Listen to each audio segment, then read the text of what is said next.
Broadcasting live in 185 countries, 6 3/4 continents, on the International Space Station, and carried on both Voyager Golden records. It's the Weekly Rumble, where we place 4 YouTubers in a cage with a live lion. Oh, wait, that's not how this works?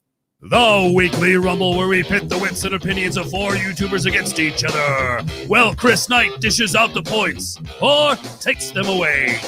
Without further BS, here is your host, Chris Knight.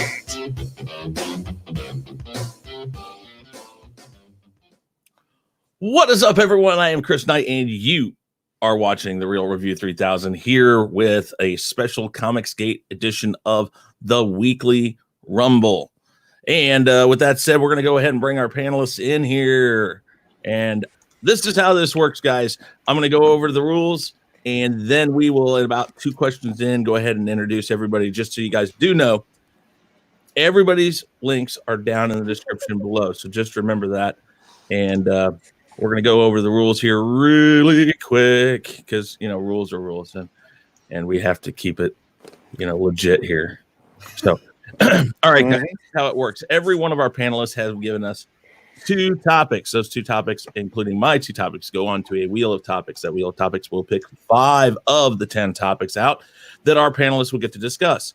And they will have a certain amount of time that they have to discuss this. Now, that's determined by the Wheel of Time. Wow, it's amazing where I come up with these names. Anyway, the Wheel of Time has 5 time limits on it: 1 minute, 2 minutes, 3 minutes, 4 minutes, and 5 minutes.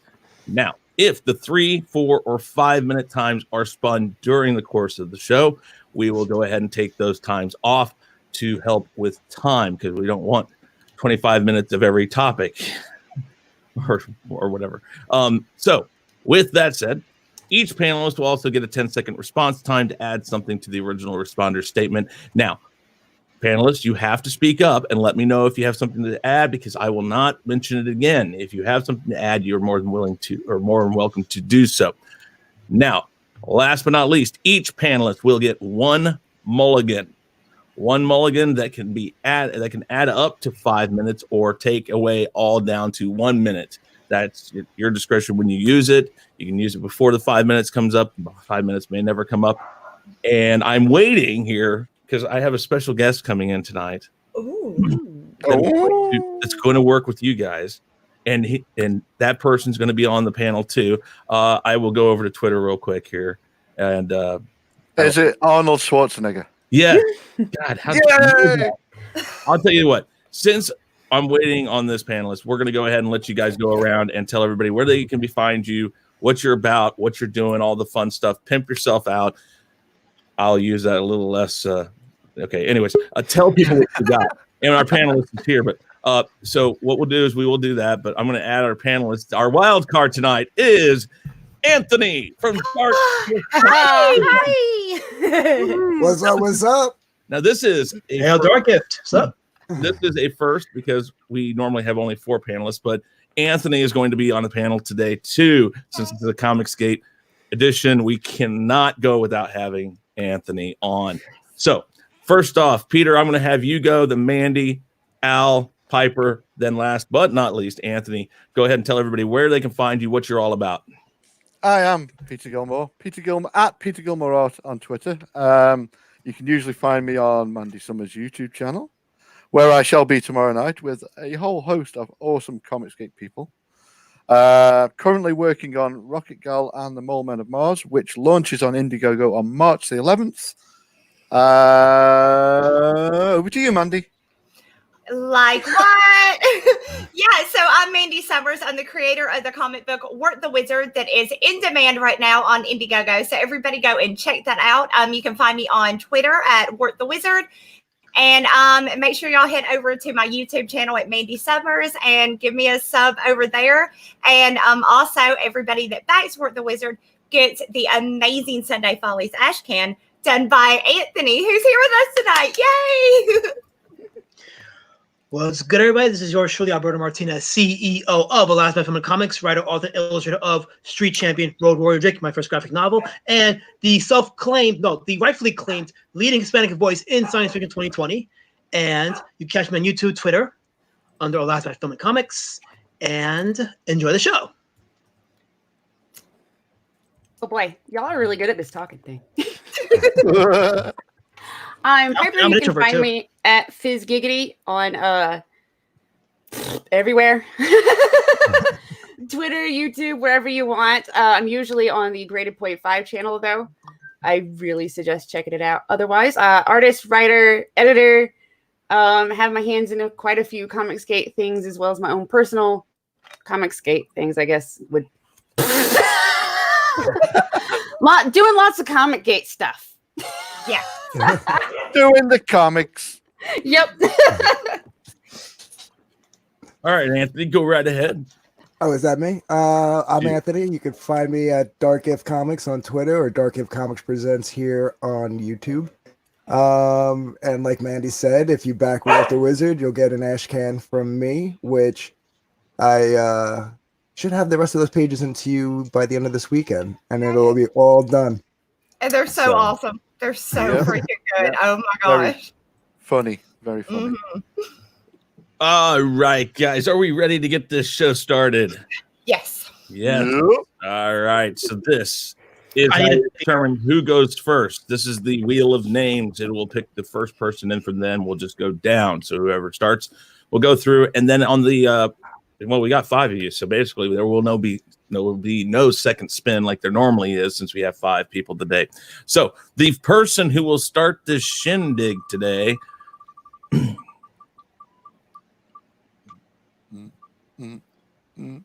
Al,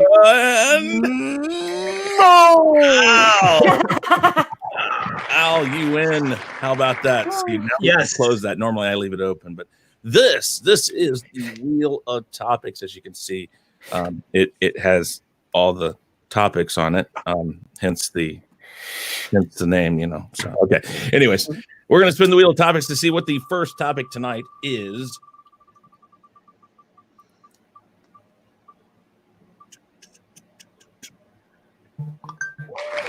All right. Why do the new X-Men look like Pokemon Go trainers? Why do the new X-Men look like Pokemon Go trainers? We're going to remove this topic. And now we have to spin and see how much time you have, Al. And everybody else, this is going to be your time too. We don't spin each time. This is a one-time spin per round. And look at this. Yes. This is where this is kind of interesting, is that sometimes you get really deep, involved questions and you get 1 minute. In this case, we'll see how this goes. All right, Al, you are going to have 1 minute on the board. Would you like to use your mulligan? I'll stick with the minute. You'll stick with the minute. The minute is on the board, and your time starts now. So why do they like Pokemon Go trainers? Well, probably because I think it's the new thing, the whole manga style. So let's appeal to the crowd. Although I think they're doing it half-assed, to be honest with you. I think they're not going full in. I think they need to go really deep in, not just 1 foot in, but go all the way in. But if they did that, then we're looking at, I don't know, a complete transformation of the human anatomy, which apparently they have a big fear of. So that's probably why I think they do look like that. Now, do I like it? I think they could go for something more original, something more exciting. But that's why I think they look like that. So. All right. You got 20 seconds left. Well, I just finished taking my allergy pill, so I'm going to be all kinds of funny for the next 50 minutes. So, okay. But I think it adds to my answer. So there you go. So allergy pills, that's the answer. Gotcha. There we go. Yes. So we'll give you 2 points. Great job there. Typically, you can make up to 10 points. So just remember that for the next round, you could do a little better. Yes. Absolutely. Just get it straight, young man. Absolutely. Okay. Up next, Piper. The question is, why do the new X-Men look like Pokemon Go trainers? And your time starts now. I think it's mostly because Marvel has proven they are creatively bankrupt at this point. So they're really blank slates that any person can put their ideals into. and they're very generic looking. It says a lot about the artist too, I think. And but mostly, yeah. I agree. Also, the trying to appeal to different generation, make them a little more anime-like. But I honestly just like Pokemon Go trainers. They're just very generic forms that you can decorate a little bit. And so they're kind of forcing people to use their imagination to decorate these characters and instead of doing the work themselves. Yeah. I'm awesome. Interesting. Good. I'm going to give you 8 points. I'll give you 8 points. And Al, I realized I was probably a little hard on you, so I gave you 4 points just because, well, why not, right? Okay. You're up to 6 points now, just so you know. Al, keep your tally, because at the end, you might want to bet all your points on the grand prize. Oh, I'm looking forward to it. Yeah. Now, I'll send my kid across the street to the dollar store to get that grand prize, but we'll talk later. Is it the plastic tiara? No, I can't do that. That's already being used on another show I'm on. It's proprietary. I can't do that. So, all right, guys. Up next, Anthony. Anthony, your question again is, why do the new X-Men look like Pokemon Go trainers? Your time starts now. Well, yeah, I got to agree with both Al and Piper. I think one, yeah, they're trying to appeal to a new generation, and they are creatively bankrupt. And that's because most of their creative artist team comes from like Tumblr. They do a lot of tracing. They're probably using some of those characters from Pokemon as templates when they're drawing, because that's all they know. That's what they grew up on. There's really no... They basically painted themselves into a corner, and now they have to play it safe. So they have to make it for every comic has to look, at least look. The writing could be different, but the art basically has to look like it's made for a 7-year-old. And yeah, Marvel's basically taken Pokemon and turned it into every character in their arsenal. Wow, that's good. Yeah. Well, I'm going to give you 10 points because, well, you're my guest panelist and you were the wild card. So the wild card gets 10 points out throughout. I will go ahead. I like this game. I already spelled Russian collusion already. Oh, no clue. No, because this is like golf. The lowest you get. No, I'm just kidding. Aw. Everybody's going to be like, yeah, I don't have anything. Sorry. Okay. It was me and Chris. We like to screw with each other. So trust me, there's no collusion. No, it's not. All right. Peter, are you ready? I'm always ready. Why do the new X-Men look like Pokemon Go trainers? Your time starts now. Well, so far everybody's made really good points. But the most important point to make is, why should we care? I mean, come on. Who gives a rat's about Marvel Comics anymore? Well, you can say ass. I can say ass. Okay, who gives a rat's ass about Marvel Comics anymore? I mean, they've been slowly dying for the past few years. I don't know. Give it a couple of years and there'll be no more Marvel Comics anyway. They'll all be farmed out to other companies. They'll just be selling licenses. They'll be trading off the movies, which is, that's going to die as well because they got woke. They're going to go broke. So, yeah, my point is, why should we care? I mean, do you care? I don't care. And DC Comics are following as well. The whole thing is a mess.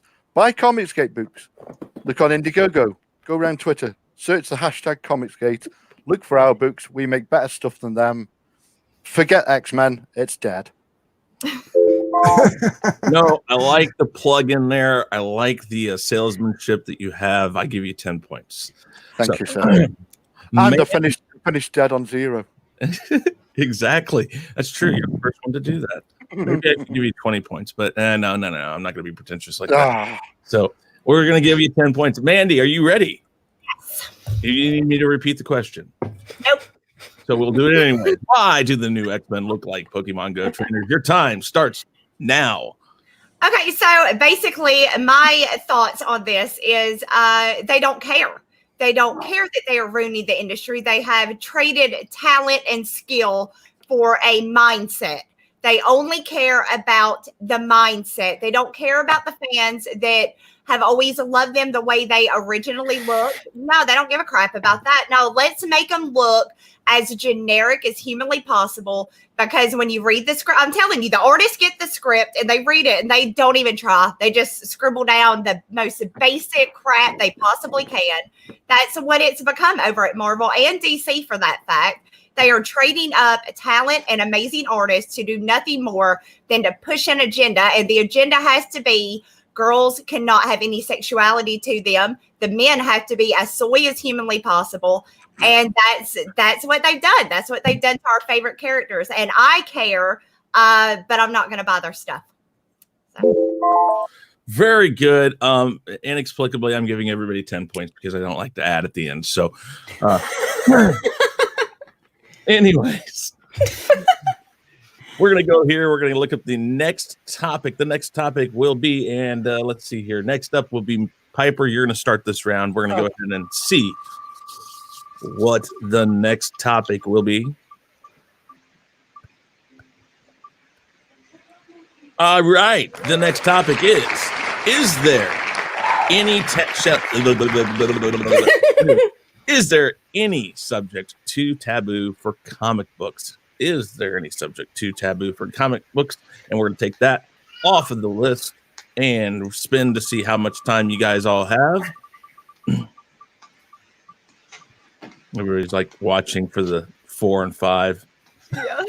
2 minutes. It's building up to it. It's like, I'm not going to do it yet. All right. So 2 minutes. We're going to put that 2 minutes on the board. And Piper, would you like to use your mulligan? No, it's still pretty good. Oh, wow. Nah. Okay, here we go. Sorry. My mouse is deciding to be really stupid right now by spinning. It really you've got why it's 3 it's like 3 hours and 15 minutes. Oh man, this is gonna be tough. oh boy, I love it when it does this. Well, okay, so we will close this and see if we can get it not to do that. It was doing that on like some pictures the other day. I was like trying to edit some pictures and it was like, oh dang it. Oh, come on. Uh-oh. Edit timer. All right. So let's do it the old fashioned way and try to click on it and not use the spinner at all. I'm sorry, guys. I do apologize. Okay. So 2 minutes. I almost added 3 minutes. Okay, 2 minutes. All right. So, Piper, are you ready? Okay. Is there any subject too taboo for comic books? Time starts now. No. That's the short answer. Mm-hmm. The long answer would be like regular books, like novels and stuff. Comic books is a great way to explore not just entertainment, but sending a message. Or like art. So you can tell a story to entertain people. You can tell a story to inform people. There's a lot you can do with the format besides just entertainment. And I think it should touch taboo topics because it's a great way to handle those and work through them, to be honest. Books are really good. Using your art is a really good way to work through some stuff. I feel like comics is a format that combines those so that you can work through supposedly taboo topics, but so can whoever, you give the comic to or make it for. Granted, some topics that are considered taboo would be for a very, very niche group that you might not want to touch. But I think as long as it's legal, it's a great way to really explore or have a conversation or tell people about topics that are considered taboo sometimes. It might not be entertaining, but in that case, if making money off of your comic is not your goal, but sending the message is, then comics is a great way to do that. And but no pedos. Yes, please. No.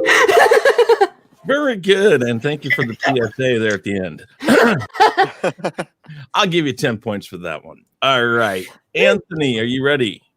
I am ready. Your 2 minutes starts now. Yeah, there's definitely no topic too taboo for comics. Like Piper was saying, it is a great way to send the message. And I know there's probably like a million SJWs out there right now going, that's what we do, but they're missing the plot because they're shoving out propaganda pamphlets. The best way to have a conversation, whether it be in any medium, especially comics, is to make it so that everybody involved in the conversation has a seat at the table.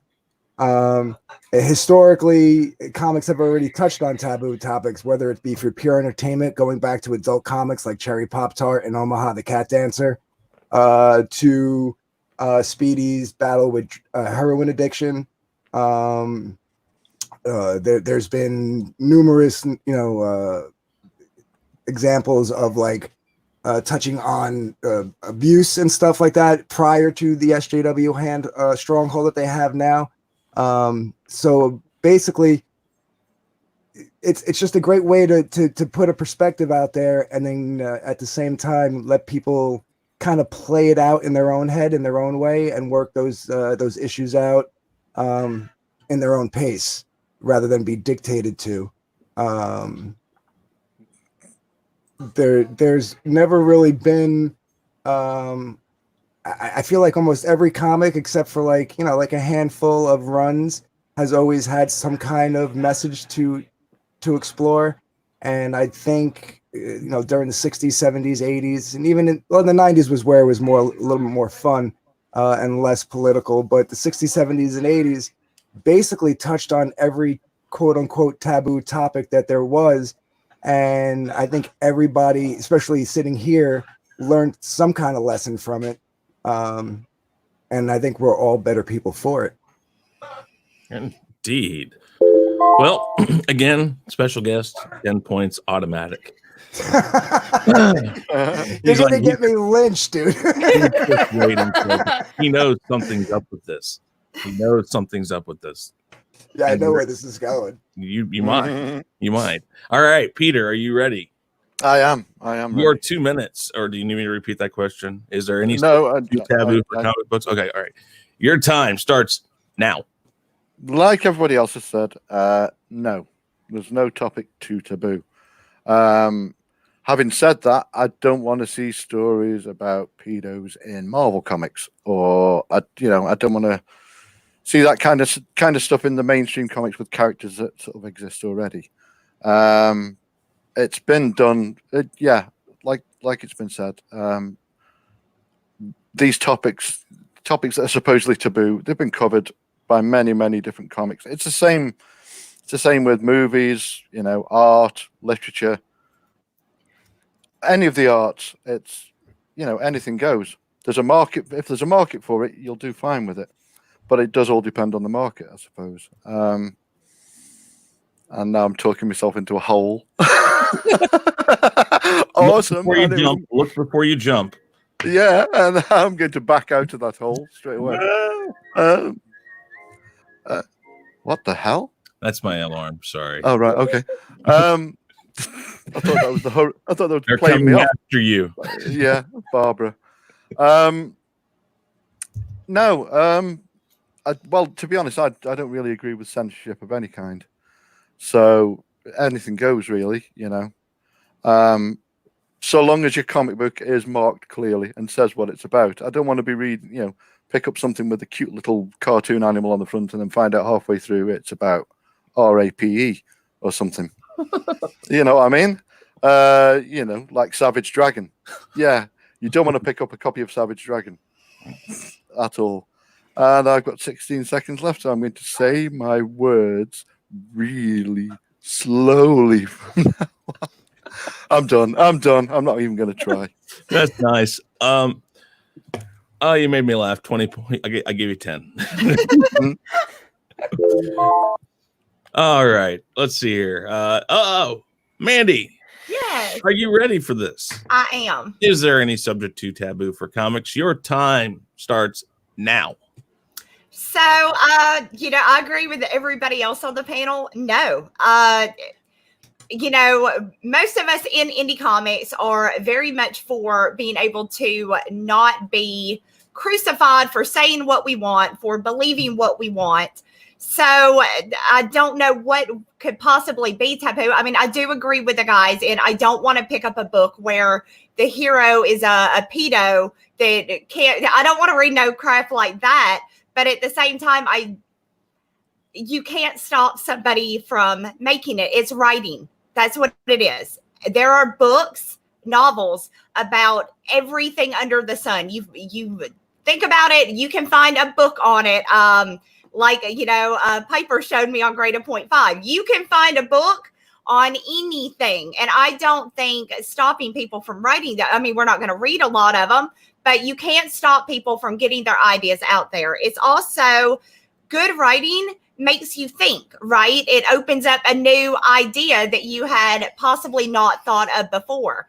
So, no, I think anything that anybody wants to write about and get out there, I think that should be absolutely fine, depending on how they market it. I don't want to pick up a book, like Pete said, with a cute little bunny and find out that it's something just totally weird and off of what it looks like.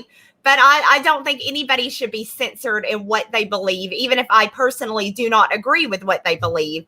That is the problem over with Marvel and DC. That's why they are going down the drains, is their censorship. They are stopping the writers from being able to be creative, to be able to put out there their ideas and make people think. And once you take away people's ideas and the ability to think, you have nothing but a bunch of sheep walking around going, bye, bye, and my time's up. Okay. Did I check the DMs? What noise does a sheep make? Bah. Bah. Bah. All right. Here. 10 points. Yeah. Okay. Al. Yes. Ready. All right. Your time starts now. Okay, the good thing about being last is that you get to hear different opinions, and it kind of makes you see things differently, because before anybody said anything, my answer was no topic is taboo as long as you are A, bold enough to tell a story, and B, bold enough to defend it. However, there is a difference between telling a bold story and pushing questionable morals too, as addressed by the other panelists. So what it comes down to is, are you telling a story and trying to challenge our state of beliefs, challenge our fiber, challenge what we believe to be true, or are you trying to push an agenda? In other words, are you into social engineering? So that's where we have to differentiate. If it's social engineering, you're not being taboo, you're just being, I guess for lack of a better term, manipulative, which is not the same as telling a story. Telling a story, like Gene Roddenberry would do with Star Trek, he pushed a lot of taboo topics and told excellent stories, but was bold at the same time. So there's a difference, and we have to understand and differentiate, because just simply saying, no story is taboo is opening some doors that we shouldn't be opening as a society. And trust, whether it's comics, whether it's films, whether it's music, certain doors have been opened that we wish were never opened. And when they're open, it's hard to put back in. So there has to, with the boldness of being taboo, come a responsibility of trying to convince people why you told the story and why you were bold enough to tell it. And if you can stand on that podium and have the boldness to say, this is why I told it, and come across as somebody that has dared challenge the status quo, then you become an epic storyteller along the lines of people like I mentioned Roddenberry. There's also Plato, Homer, going back to Karl Barks, Frank Miller, even Robert Crumb. So we look at these people and say, okay, how do they do it and how do they stand the test of time? Well, they were taboo, but they kept certain doors closed. And that's where we got to differentiate. Interesting points. I like what you said there. 10 points to you too. If I give you 100, I would, but I'm not going to. So, thank you. All right, guys, 2 topics down, and we're going to go ahead and find out. Oh, no, we're not going to do that yet. we're just going to switch over here. Okay, we're going to spin and see how much or what. Yeah, I can't talk now. We're going to see what the next topic is. I can't, it happens. I haven't slept in whatever. Amen to that. Oh, look at this. This is like a big one here. Has Hollywood run out of ideas? Explain your answer, please. Has Hollywood run out of ideas? And now we will go over here. We're not going to count that. We're going to go ahead and spin it again. You're like, please, just leave it at 1 minute. Uh-oh. 3 minutes. I'm telling you, it's leading up. It's like 1 Wow, minute, yeah. 2 minutes, 3 minutes. Dang. It's like, yeah. 3 minutes. Oh, wait. Yeah, we'll remove it now like this. Okay, so the 3 minutes is off the board since it was picked. And now we're going to go down here. We'll get to the timer and we'll switch the timer. Oh, there it goes again. Uh-oh. Oh, Wait, why did the 3 minutes come off? Because we can't have 3 minutes again. because I take it off. Okay, guys, I'm really sorry about this. I probably need to send my kid up to get batteries. Or get a wired one. Lick them. Lick the. Oh take my the God. battery out, and it'll work again for a while. Good point. I remember doing that. Hail USB cords. Hey, Pete, I'm not the only one that does that. It works. What now? You don't necessarily need to lick it. You just have to take one out and put it back in, and you get like another 15 minutes of juice. No, I gotta lick it. What was that?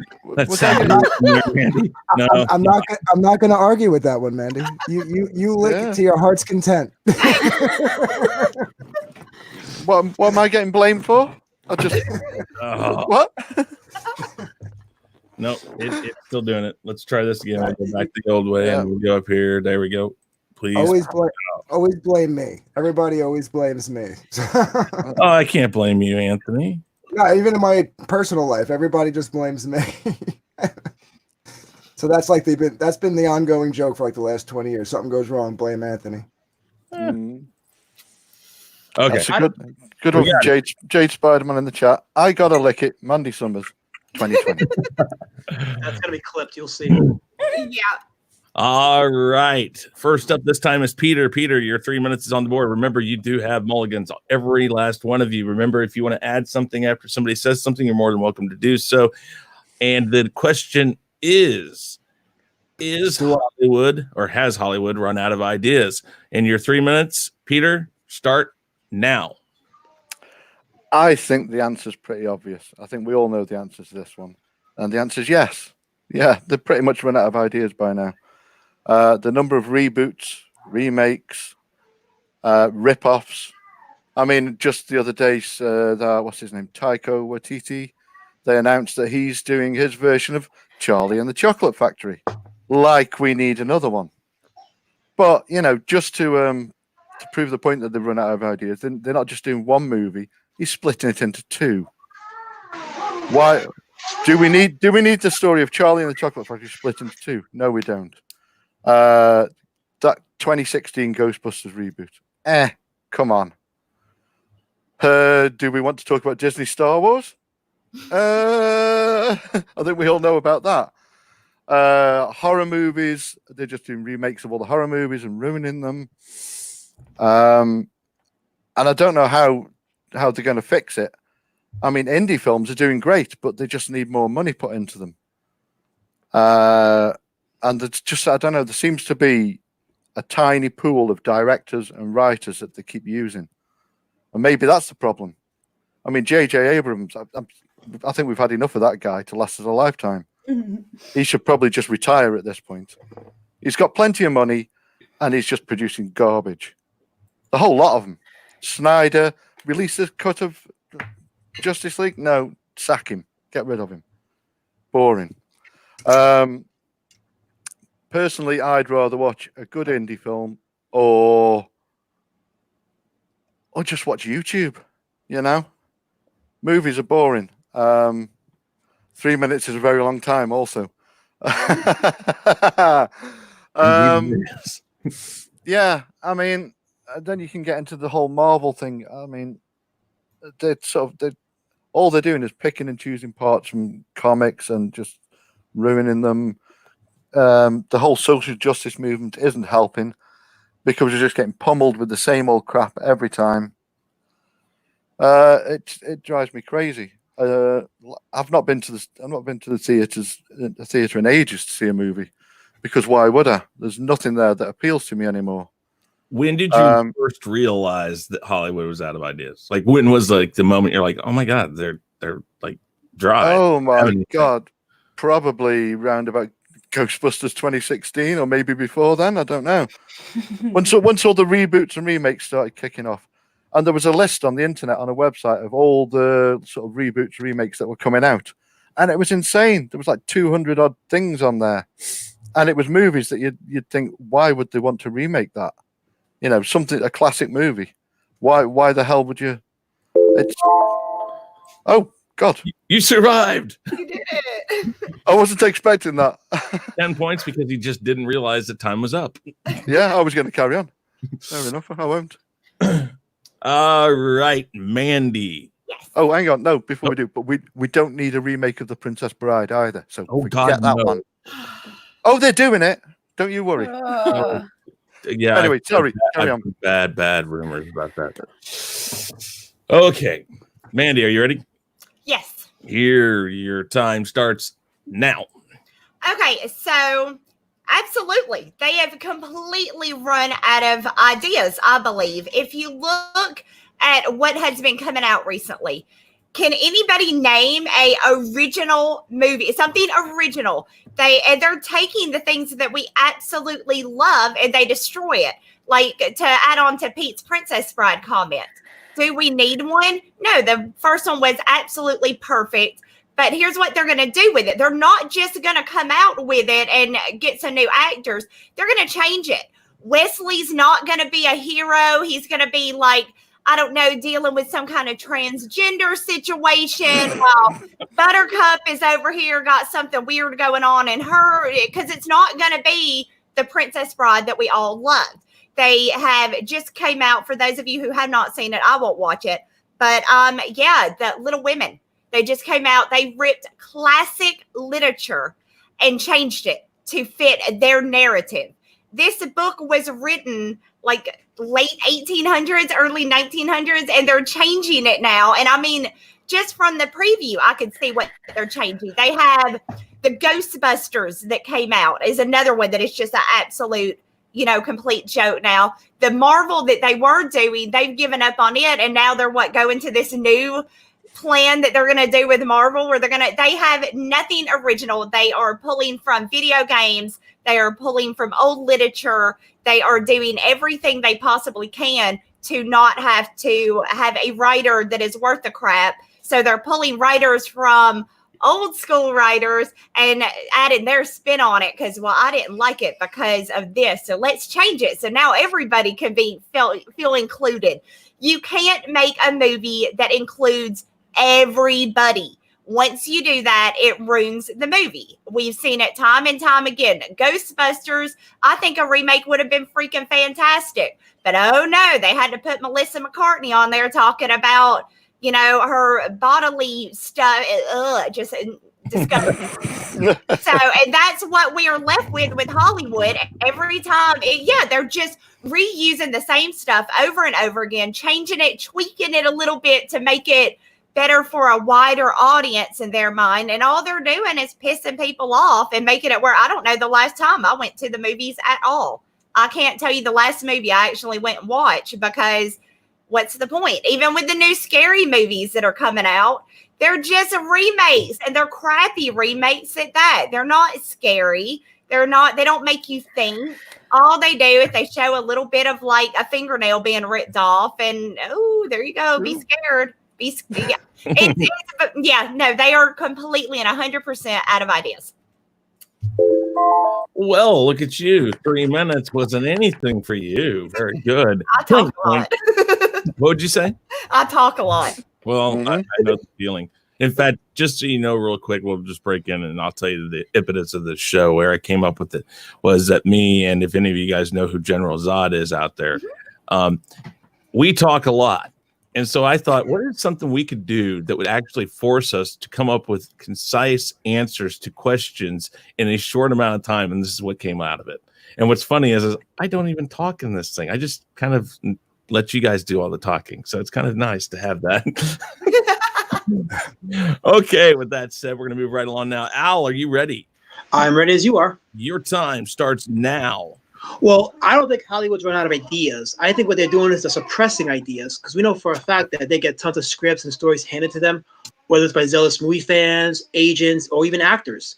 It comes down to social engineering and pushing an agenda. And I think they're more willing to crash and burn than to make money telling a good story. Now, I myself am an independent filmmaker. I've been making films for over 20 years. I've worked with an actual 60mm 16 Ariflex camera, a 16BL camera. So I've actually worked with actual 60mm film. I can see the hard work that goes into it. And I know there's a lot of filmmakers that are telling unique, daring stories, but because they're not part of the machine, part of the good old boys network of Hollywood, they'll probably will never see the light of day. But of course, as we're seeing with the movement of fans, as long as people, the customers are united, they can get good stories or new, unique ideas pushed to the forefront. By the way, my IMDb page is 3 times the size of Preston Poulter's page. Yes, I am 3 times the size of Pocket Pussy, just so you know. There's a lot of great independent filmmakers out there that are waiting for the voices to be heard. And honestly, they're out there. We have YouTube, we got Vimeo, we have Pornhub, we have all kinds of services out there. They're out there. And honestly, if people are willing to break out of that matrix, if they're willing to take that red pill, we can see an influx of new artists, of new filmmakers, new stories being told. And they're out there. We just got to look for them and point the direction for people to see it. Now, it takes a movement of wallets to get Hollywood moving. Look what they did with Sonic. We told the story without wallets. Hollywood moved toward the direction more geared towards the fans. Christopher Nolan listened to the buck and told excellent Batman stories. DC went sour in one direction, but they're slowly coming back to us in terms of the filmmaking. They had Shazam, they got Wonder Woman, Aquaman, so they're starting to see where the buck is. So they're hoping to move towards better stories. Marvel not so much, because as we all know, they're moving towards that direction. The failed stories of the comics are now coming to the big screen that nobody wants to see. Again, they're married to their ideology. They're married to their social engineering. But yeah, I think just like with Comicsgate, there's a movement of films waiting to happen, and I think it will happen, whether it's individuals from here or there or a collective. But we see what Quentin Tarantino has done. We see what Robert Rodriguez has done. There's more people like them in the woodworks waiting to come out, waiting to take up their camera or their sword, whatever you want to call it, tell their story, forget the unions, forget the agents, forget the buck. Nothing's going to stop us from telling our story. Like Werner Herzog said, pick up the camera and start shooting. If you got to steal that camera, steal it. But it's calling out to you. Pick it up, tell the goddamn story, and say, this is my story. These are my actions. These are my characters. This is what I am. Embrace it. And I got more in the woodworks if you like it. By the way, imdb.com. My page is 3 times as big as Pocket Pussies.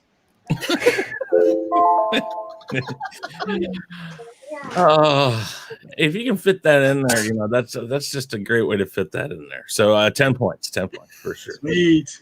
Good job there. So up next is Piper. Hey, Anthony, I just realized I did skip over you and your turn to start. So you'll get the last turn to start when the I thought you did, but I was like, maybe I'm wrong. I was looking at it. I come up with that. I'm like, I don't know. Again, this is why I don't add either. So Piper, your 3 minutes starts now. Okay, I'd just like to preface this entire thing with I don't have an IMDb page, but I'm pretty sure my balls are bigger than Preston's, so that should count for something.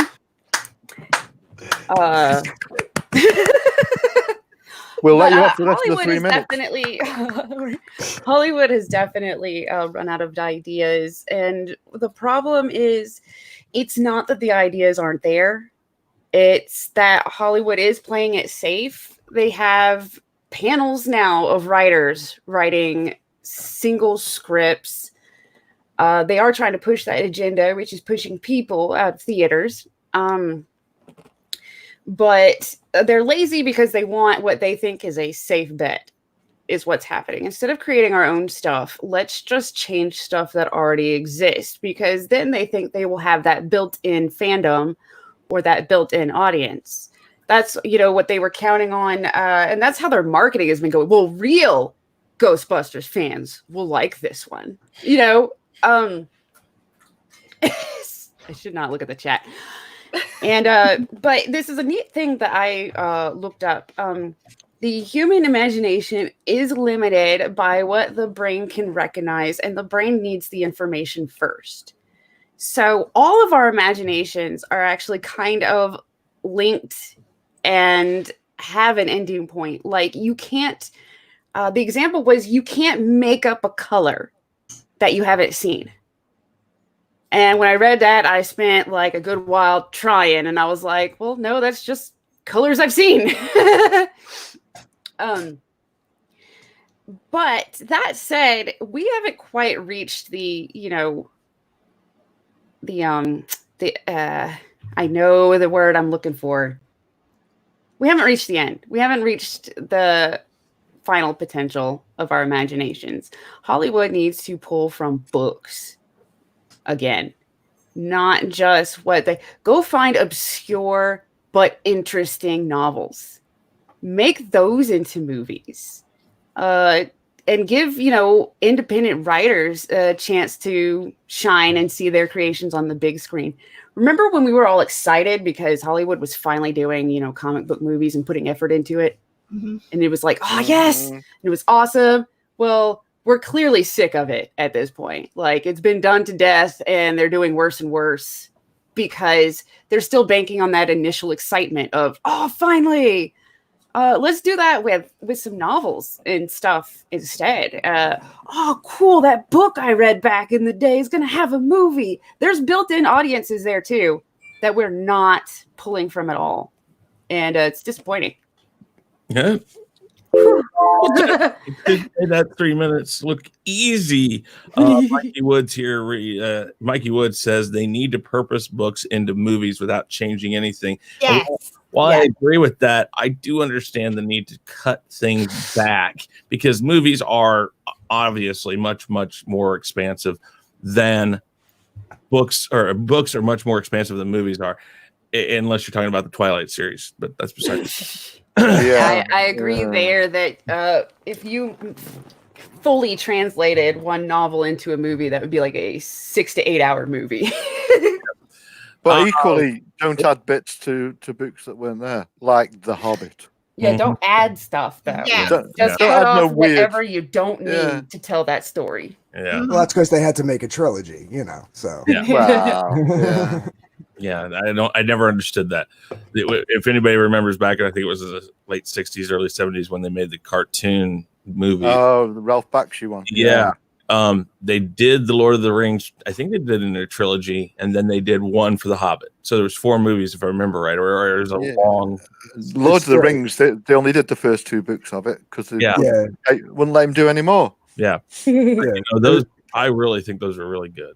So. Counting the Hobbit, there was only 3. It was Hobbit, Lord of the Rings, and the 2 Towers. Yeah, that's right. Yeah, they did blend in a little bit of the third one into the second one. So yeah, if you go into the Wikipedia page for that Lord of the Rings movie, the Bakshi one, look up what they wanted to do with it. Oh, there was lasers and motorbikes, and honestly, I kid you not, go and look it up. What? Well, there was a lot of acid back then, so yeah, true. They wanted to turn it into heavy metal, huh? Okay. Yep. All right, Anthony, your 3 minutes are up on the board. Do you need me to repeat the question? Does Hollywood is lacking in ideas? Is basically the gist of it. Pretty much. Yeah. Okay. All right. Your time starts now. I'm going to play a little bit of a diplomatic role in this and say yes and no.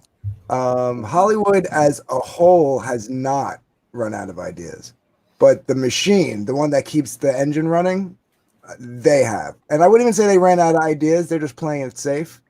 Throwing in all the SJW nonsense has kind of limited their scope that they can touch on without getting any flack. So that's not helping them any. But yeah, the big corporations, the big producers and stuff, they just want to make money, and they're not going to risk their money, their capital on something that they don't know is going to be good with the audiences. But that's where I think Hollywood lost its balls along the way. I mean, they used to take chances on everything, and now they don't take a chance at all. Hollywood in general, there's a bunch of indie creators out there, like Al said, just trying to get their stuff out there. And if they have to fund it themselves, they do it. And you can catch, if you're lucky enough to catch wind of it, or if it gets like a small opening at a small indie theater, great. But that's the sad part, is there's a bunch of ideas. There's a whole pool of ideas, and just no one's swimming in it. As far as the middle of the road, the people playing it in the middle, and I think we have to thank that they're out there, rank on them for what they are and who's running the show. But Netflix and Amazon Prime, at least they're making original content.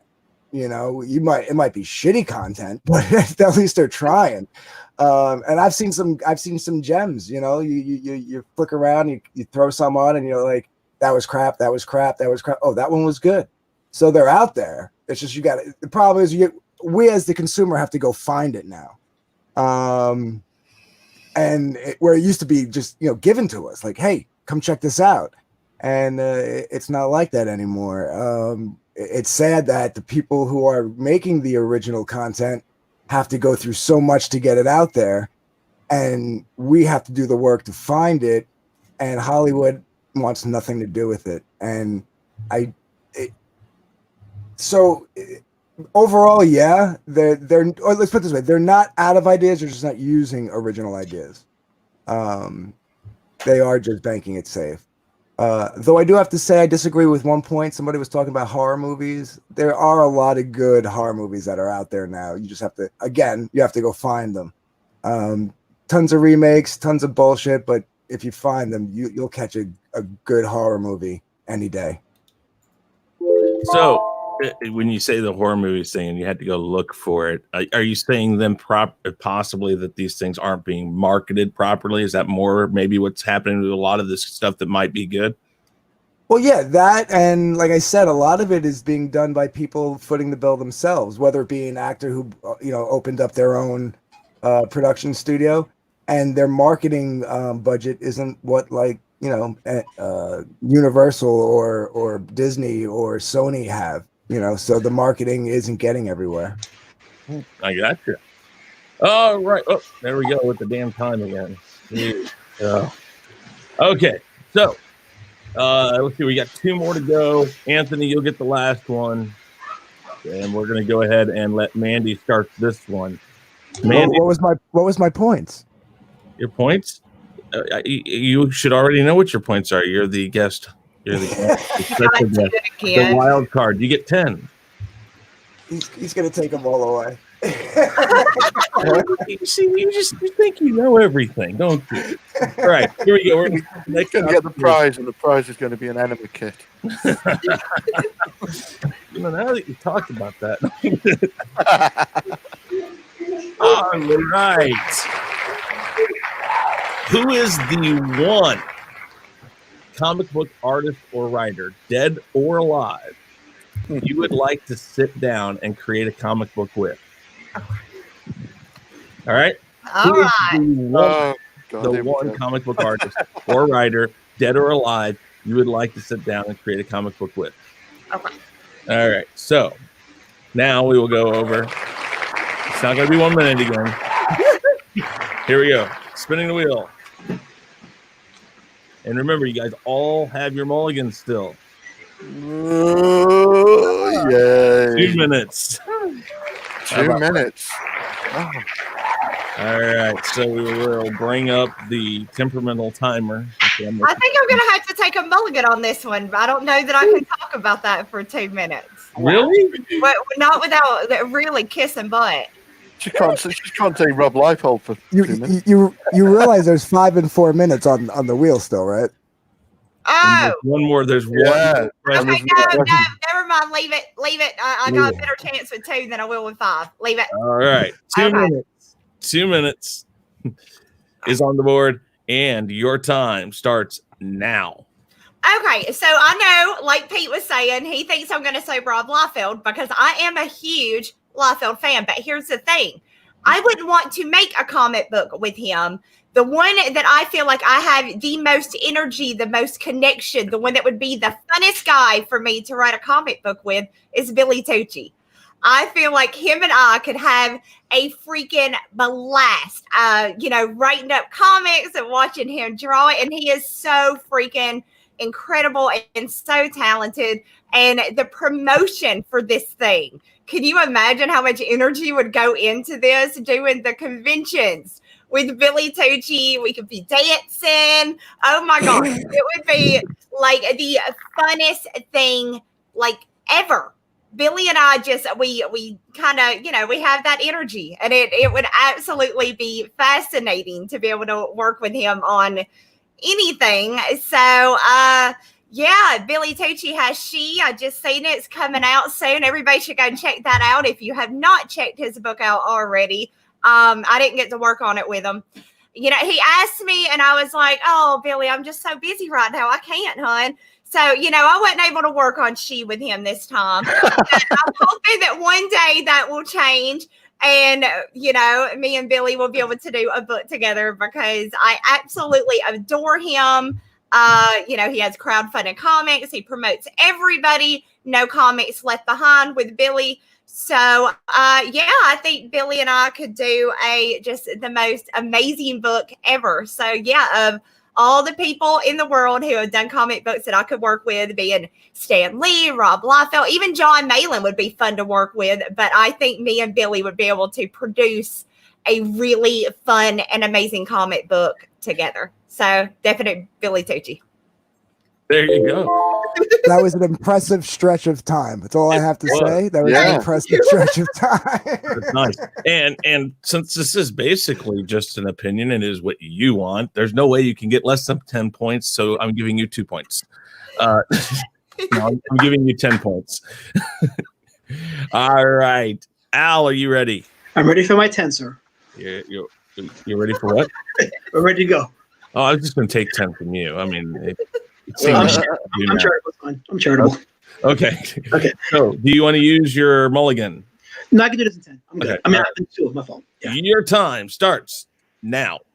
Okay. If there's one person that I would like to work with, it would be Jim Davis, the creator of Garfield. And here's why.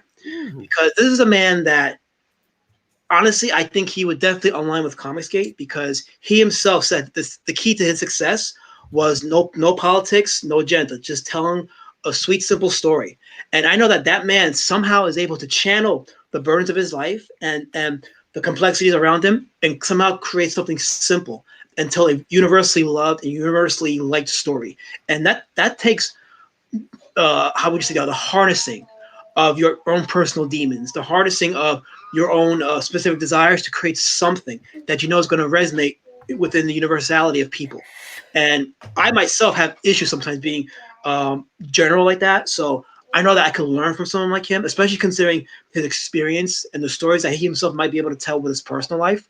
As a man, I could benefit from that, to be able to sit with a man like that, to learn what he's gone through, how he's experienced certain events, how he's able to mold and shape them into a simple story about a cat who's lazy, hates Mondays, and loves lasagna. And by the way, Garfield shares the same birth month I share. We're both born in June 1978. So me and Garfield are kindred spirits.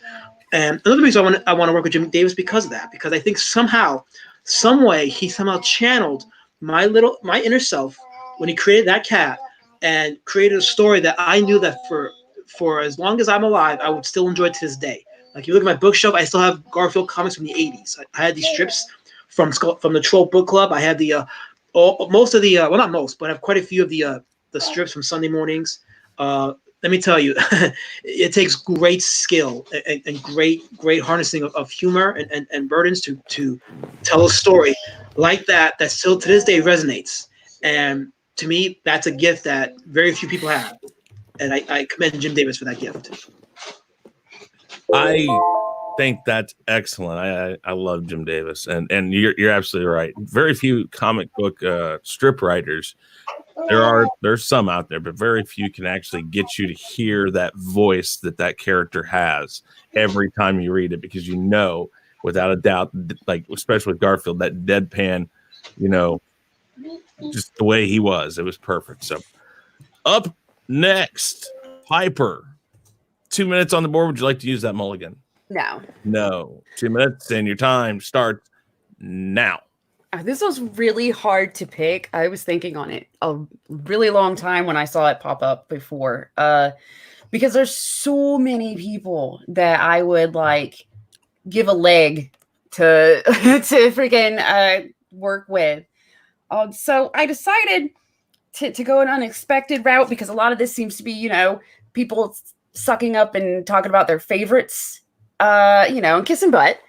And I decided to go in opposite direction. I want to work with Gail Simone because she sucks and she needs my help. I want to work with her so that I can remind her of the good stuff that she has written. It also puts her in a spot because she supposedly champions for, you know, women in the comics industry while bullying women in the comics industry or trying to bully them out or gatekeep. So it really puts her in a spot if I was somehow having to work with her. Because does she do her usual Gale thing? Then everybody will know 100% that no, she doesn't give a crap about other women. She's jealous and is trying to gatekeep. Or, you know, then she's forced to play nice, and she'll keep having to play nice. And like I said, just help her with her writing and remember that the time when she wasn't, you know, a raging wino bitch.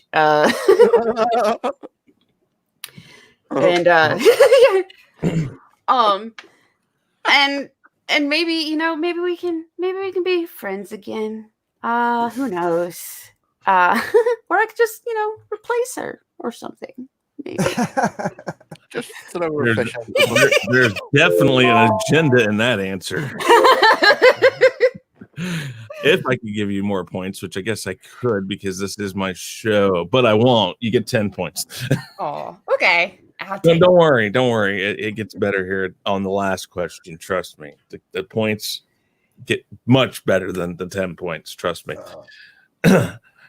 As I feel it coming. They're going like, what's going to happen? Okay. So, Anthony, your 2 minutes starts now. Wait. Question. Yep. It said you said one in capitals. Does that mean I can only pick one? What if I have 3 scenarios? Hey, can you get the 3 scenarios out in 2 minutes? I can. I'll allow it. All right. Your time starts now. All right. So, as an artist, the writer that I would like to work with most would be 1980s Chris Claremont. Because his world building and in-depth detail to each character's backstory was just intense. Like, I picked up, you know, my first comics in the 80s, and they were the X-Men. And I stuck with the X-Men all through the 80s, all through the 90s, and then I stopped collecting altogether, but that's a different story. But if it wasn't for him, they would have never been on my radar, and probably comics wouldn't be on my radar. As an artist, as somebody who likes to write, the artist I'd like to work with, I would probably say would be Todd McFarlane. But you had to do that. I was going to go somewhere with that, Pete, but now I'm not going to do it. I was going to say Todd McFarlane because he's been my favorite artist. But ever since Comicsgate came around, there's so many great ones to choose from. One being on the panel, I would love to work with Peter Gilmore. I was seriously going to say this, and it's funny that you went. But no, his attention to detail, especially on background items, is amazing. His cross hatching. Watch the man draw a tree, for Christ's sakes, and it's like how does he make that interesting to watch? It's insane. Then, as somebody who just came across with like a plot and gave it to an artist/writer, 1980s John Byrne. 1980s John Byrne. I mean, the guy could write, the guy could draw. He made things funny. He made things serious. He covered everything from backstory to the foreground. Yeah, very good. You got it done in 2 minutes. That's great. 10 points to you, sir. 10 points to you. And the last topic is going to be spun for right now. We have not. I didn't get to do mine then. Oh, you did? Oh, yeah. I see. No, you got to call me out on this stuff because this is what happens when you work all the time and you don't get to see. Don't worry. That will be what we're doing it on. But how am I cheating? Oh, picking multiple when it said one. I asked. I know. I'm just saying. It's I've still got cheating. 42 scenarios. That'll can definitely get it out in 2 minutes. Oh crap! If you can, I'll give you a half a point extra. I'm joking about the 42. I know. All right. So your 2 minutes starts now, Peter. Well, I'm in a really lucky position because I get to work with two people that I really want to work with anyway this year. So I get to work with Wyatt and Gatando. And Mandy. Sorry, her face then. Well, I get to work with Wyatt Holiday, I get to work with Gat Hanzo, and I get to work with Mandy Summers. 3 great writers. So, I can't complain about that. But, in a fantasy scenario, if I could pick one person to work with that I'd really want to work with, it would be Peter Gilmore. And I don't mean just work on my own, I mean like a second one of me. Because let's face it, you'd have two awesome artists and 2 fantastic writers rolled into one. I mean, nice. Just talking about Peter Gilmore for a moment, well, for another minute. I mean, the guy invented the Little Umbrella Girl. I mean, who doesn't love the Little Umbrella Girl? Got my copy today, by the way. Fantastic. I hope you enjoy it, sir. He can draw the shit out of trees.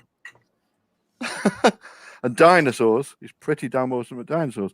So I think we'd work on a dinosaur book together. And I've kind of shot myself in the foot now because I don't want to get too big-headed. Add the grannies. You love grannies. I love... No! Oh, my God. Optimus is don't right. you think it'd be interesting to work with yourself? Would I end up thinking by the end of the day, what a dick? Mm-hmm. Very possibly, but Look it'd what be Optimus worth said. it. It'd be worth the experiment. So yeah, if I got to choose anyone in the world to work with, it would be myself. Thank you very much. I have to admire an ego almost as big as mine. So yeah, 10 points to you. Okay, now how was it that it's fun? Here you go. Optimus is right. You'd kill yourself, brother. But yeah, damn straight. The last question is good writing subjective or is there objective value to it? Subjective or objective or both? No, okay. Is good writing subjective or is there an objective to it or objective value to it? All right. The last time we're going to spin the wheel of time. Oh, look at that. Oh, nobody used their mulligan unless they want to add time. You're more than welcome to add time if you wish. But nobody used their mulligans today. So since we have finished all of this with the wonderful stuff, we will go ahead and go full screen again. Oh. Yeah, I know. It's like, oh, no. Okay. So the question is good writing subjective or is there objective value to it? Your time is 1 minute, and you will hear the timer go off. We're not really that worried about seeing it, I don't think, especially if it continues to play games with me, which it didn't. So yay. Okay, so Anthony, you're going to start this round, and your time starts. Oh, by the way, I will not release the full points, until after the end of this round, just so you know. Okay. Quick question. Yes, go ahead. Is this coming from the perspective of the consumer or the writer? Whatever you wish. All right. All right, your time, your 1 minute starts now. All right, so I'm going to go from the point of the consumer. Good writing is on a lower level. It is subjective. I mean, we all have our tastes. We all have our neat genres that we like to go to and stuff like that.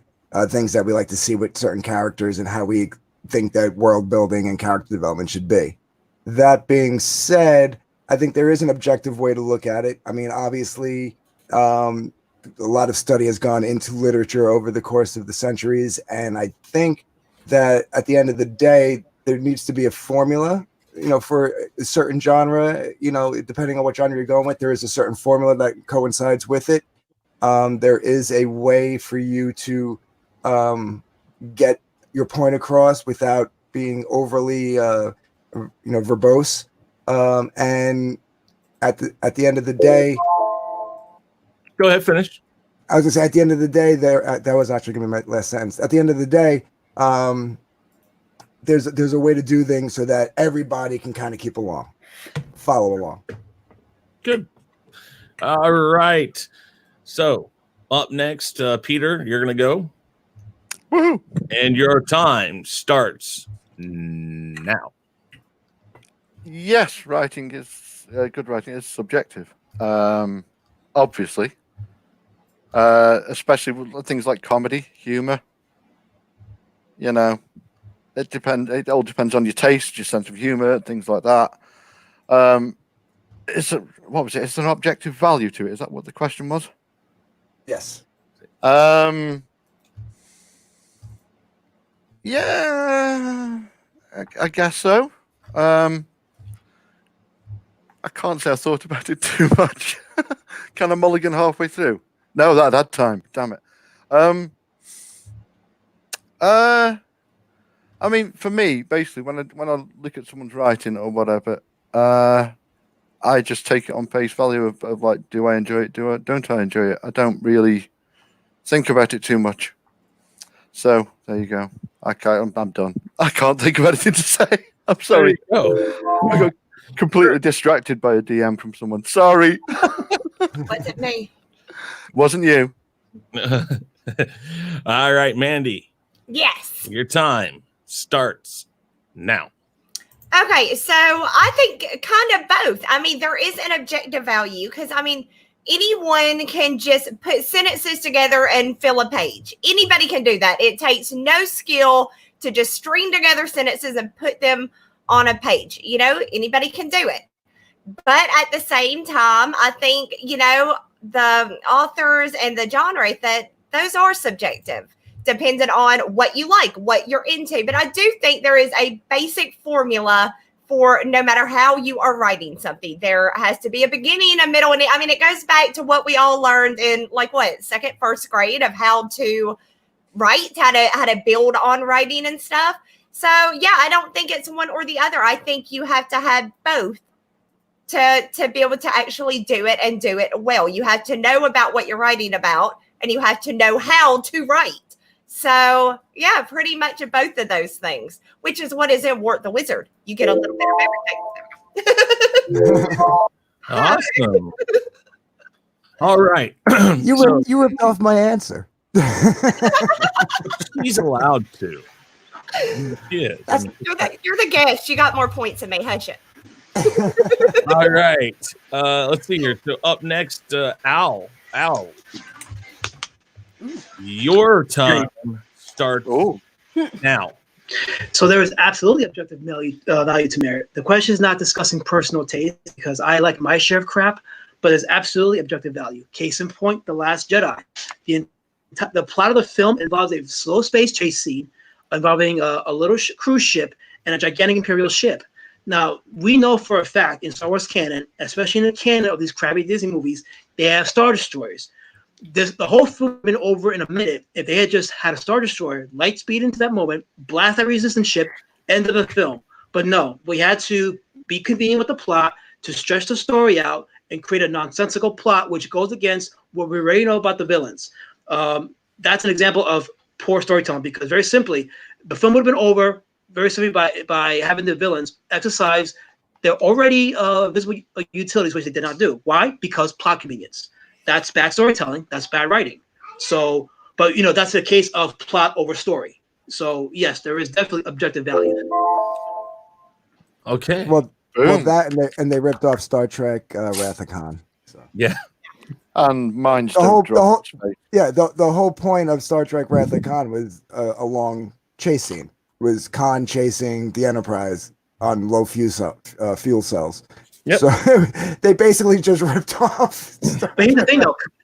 Khan is not really a villain; he's an antagonist. So it actually goes according to his character. Whereas the I'm just saying, like the point of the long, the long chase scene. It's a poor ripoff because in that case, they ripped off Cannonball Run too. Yeah, they did that too. Yes. Well, which came out first, Wrath of Khan or Cannonball? Cannonball. Yeah. Cannonball did, right? By a couple of years. Yeah. All right, Piper, are you ready? Yeah. Your 1 minute starts now. I think this question is almost asking to compare two different things. Because if you look at a piece of writing subjectively, it's more personal, whether or not it was something that meant something to you or you enjoy, depending on format. Whereas objective, you can have an idea for a great story, which would be subjectively great to people. But if you cannot put it down on paper well, then objectively it is a bad piece of writing, no matter how great the idea or the intended plot is, especially if you cannot especially if you cannot convey that intended plot. This is why editors are very important, honestly. Editors are very useful for keeping you and keeping the piece not only subjectively good to whoever's going to enjoy it, but objectively good. All right. Very good. Very good, guys. So, yay, you guys did very good. You didn't get the 5 minutes, which makes it very difficult at times. The mulligan can't help it. Everybody kept their mulligans, so I gave some points out for keeping all your mulligans and all that. So let's see here. We're going to start with the high score today is Mandy with 7,800 because 7,800 Fahrenheit. Why not? Right? Good album. Second place goes to Al. He has 6,969 points, 69. And third place goes to Piper, 5,150. Another good album. 50 points. Very good. And Peter, you're in third place, 1,984, 1984. Excellent. Yeah, great. And then Anthony, you get 3.14 points. I like pie. So I knew it. all numbers that I truly cherish and love. Man. With that said, guys, normally what we do is we kind of run through some stuff at the last moment. We've got about 12 minutes to go till an hour and a half. We'll go ahead and run up to that time. So this is what we're going to do. We're going to go over the remaining questions and kind of just do a round robin and just try to keep your answers short and concise. First off, let's go with this question. Best classic movie monster and why? Peter, start us. Best classic movie monster and why is the Creature from the Black Lagoon. Because it is. There's no argument that anybody can put forward as to why he's not. Okay. All right. So there you go. All right. Mandy, best classic movie. Yeah, Dracula, without a doubt. Comicsgate, we have a family member of Dracula in Comicsgate right now. Look at how many things have spawned from Dracula. Like it or not, you got Anne Rice with her version. I mean, my favorite author. Yeah. You got the Twilight. Dracula, without a doubt, hands down, Dracula. Yeah, that's right. Clint is a relative, right? Right? Yeah. That's awesome.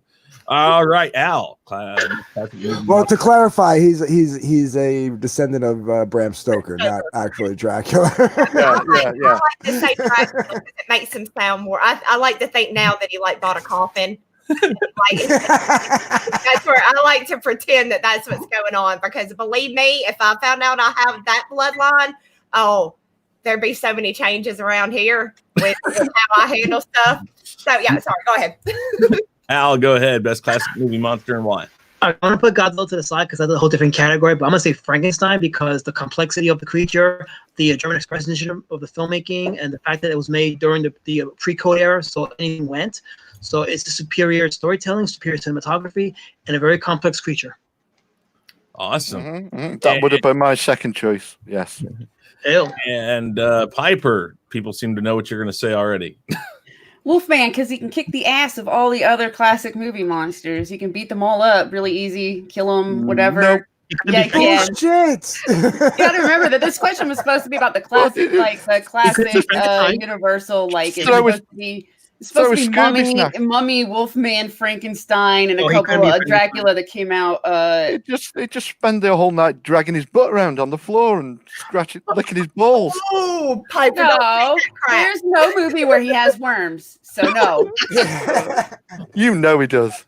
It happened off camera. See, he will have time to kick all of their butts and lick his balls at the same time and eat his own ass. If Star Wars can give us all the extra plot points from the last movie, off camera, then I'm afraid. Yeah, it's going to come out in the novelization. Yeah. The comic book. I got you. So we have to buy the novel after we watch the movies to make the movie make sense. Gotcha. Disney's putting this out. Gotcha. Okay. Didn't the novelization used to come out before the movie even came out? They did. Yeah. They did. In the comic book, there's a whole 5-panel set where he just goes down a hillside with his legs in the air. Don't listen to him, Pops. He don't know what he's talking about. Anthony. All right. I know the mental images, though. Yes. I was going to say Creature from the Black Lagoon also, because in 1983, it was literally the very first horror movie I ever watched, and it was when they started making everything 3D, and you had to go get the cardboard, red and blue cardboard 3D glasses, and I remember sitting in my neighbor's house, me and her watching it. So that's the one I was going to pick, but since Pete already went over that one, and all the other Universal monsters have been covered, I'm going to go with King Kong. Oh, which was a tough one to choose over Godzilla, because I think I watched more Godzilla as a kid than I did King Kong. But King Kong, there was a humanity to King Kong, depending on no matter what version of the story you watched, and he was just a misunderstood monster. He wasn't really a monster, and at the end of the day, you feared him, but yet felt bad for him at the same time. All right. Let's see here. Let's get this one out of the way. This is really important. I was hoping we'd get this one. Spider-Man 2, the chocolate cake scene. Is it or is it not chocolate cake? No, it's not. That's the answer. It's not. Okay. Mandy, yes or no? Is it or is it not? Jury's still out. It looked like it. 2 Spideys, 1 cake. Yeah, it looked like it, but yeah, I don't know. Okay. All right. Al? I mean, chocolate cake on the surface, but underneath it, it's a yellow cake, so it's a fraud. And beauty is not skin deep, it's in the heart. Oh, look at this. He had an answer ready for that one. Piper, is it or is it not? Spider-Man eats ass. Next question. Yeah. Yep. Okay. Good. So it was not chocolate cake, basically. It was ass. Ass cake. Ass cake. Take a big, large bite of ass cake today. The more you know. And there, Anthony? I'm gonna go with Piper. In today's Marvel mythos, Spider-Man eats ass, apparently. So, yeah. So Spider-Man tosses the salad. Gotcha. Yeah. Okay. All right. let's see here. Let's go with, is the free-to-play MMO model better than than purchasing the game plus subscribing? Yes. Okay. No, No.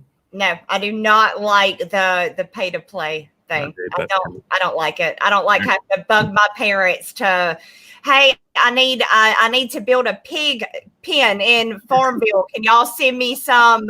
No, that annoys the crap out of me, having to beg people to do stuff for you in a video game. So no, I prefer just to buy the game and play it and earn my stuff. Yep. Al. I just wanted a Pepsi. You just want a Pepsi? That's it. Okay. I'm sure there's one down the hall in your refrigerator. Don't ask how I know where your refrigerator is. Anyways, Piper, go ahead. I think it's kind of bullshit to pay $60 for a game and then also have to pay like $30 a month to play it. And when it's supposed to be your game, that's kind of bullshit. I think MMOs should all go free to play. You can still suck money out of your people. There's plenty of ways to do it. Don't get too mobile app with it though, and you'll be okay. Either that or sell people the game, no subscription, and let them play, or charge people the subscription and the game itself and its updates are free. It comes with the subscription. Don't do both. That's bullshitty right there. Yep. I agree with that. Yeah, I'd have to agree with that, but my answer would be if it's for free, it's for me. So This message was approved by Anthony. Yep. And sponsored by Pepsi. All right. What is the best fantasy world ever created besides Brightmoor? Oh, whose question was that? I wonder. The best fantasy, what? Anything. Like world, like Indoor. Where's the Simpsons? Is that Springfield? That's Springfield. Springfield. There you go. Okay. That's a good one. I have to say, for me, it's a toss-up between Middle Earth, which is freaking amazing, and then also Narath from EverQuest. I thought that was I love the way they built that world as well. So, yeah. Awesome. Al, go ahead. Ooh, it's a tough one, but I'm gonna go way back in antiquity and say Greek mythology, just because you got the marriage of Greek gods, Titans, mortals, and all the inbreds in between. So, and I think it's the progenitor of all modern day mythology. So that's awesome. That's a good answer there. I like that. Piper. I'm kind of pissed because Optipop beat me to my answer. I was going to say Japan, and he said Japan. I'm sticking with it though, Japan. Okay. Fair enough. And Anthony. It would be a toss-up between Middle Earth and the Anne Rice universe. Yeah, that was good too. Oh, and also the universe of Rocket Girl.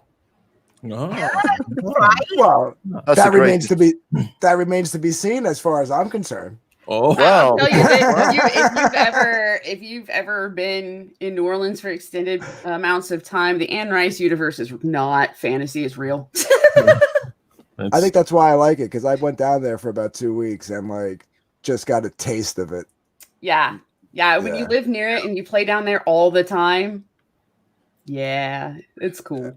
I almost moved down there, but then Katrina hit. Yeah. All right, last one here. What is the one thing you hate about the comic book industry today? The one thing. Just pick one thing. SJWs. I was gonna say, can I just answer for everybody? SJWs. Yeah.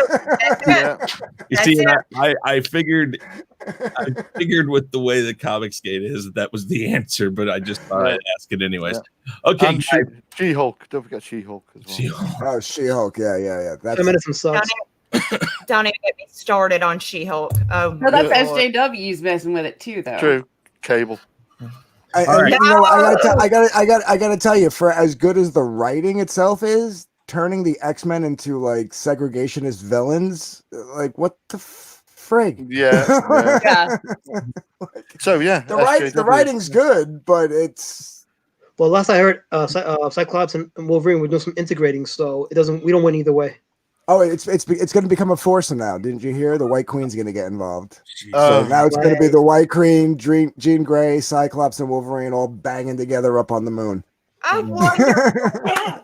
Yay. and That's Spider-Man is Man. Spider-Man's going to be bisexual. Spider-Man's going to be bisexual. Yeah. And don't get me started on what they did to Cable.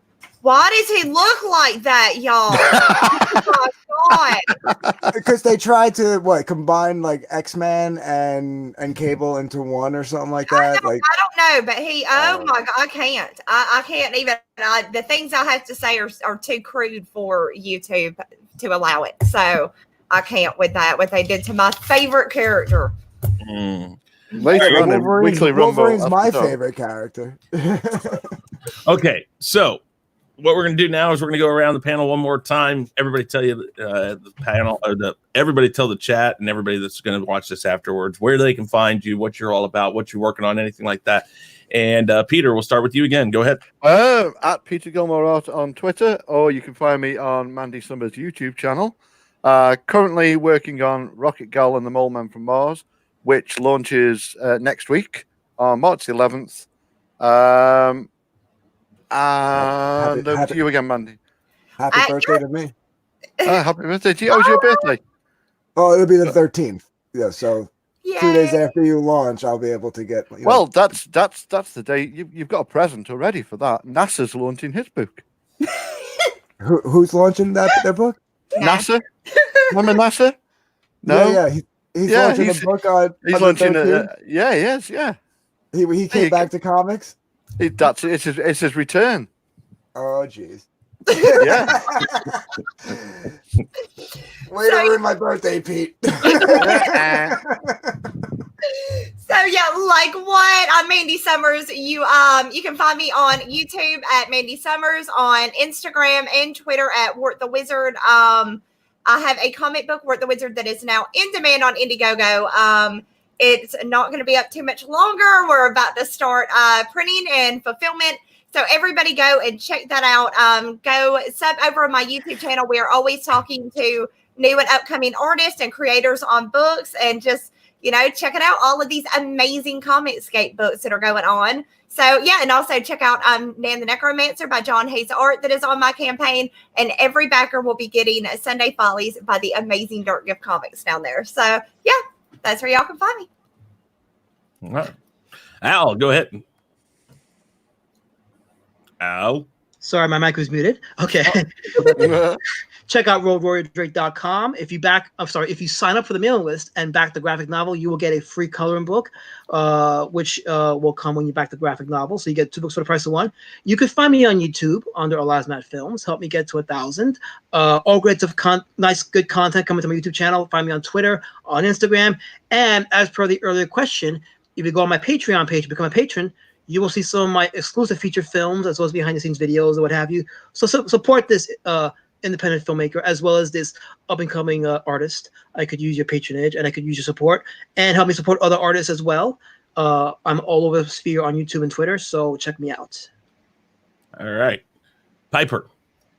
Hey, I'm Fizz Giggity pretty much anywhere, especially Twitter, where I'm like the most active.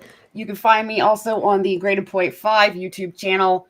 I have my own channel, but it's I'm not doing anything with it yet right now. I'll start it up later. So, Graded Point 5 channel, you really want to pay attention to that, and my Twitter in the coming, forever. But definitely want to start paying attention to it now. Optimistic,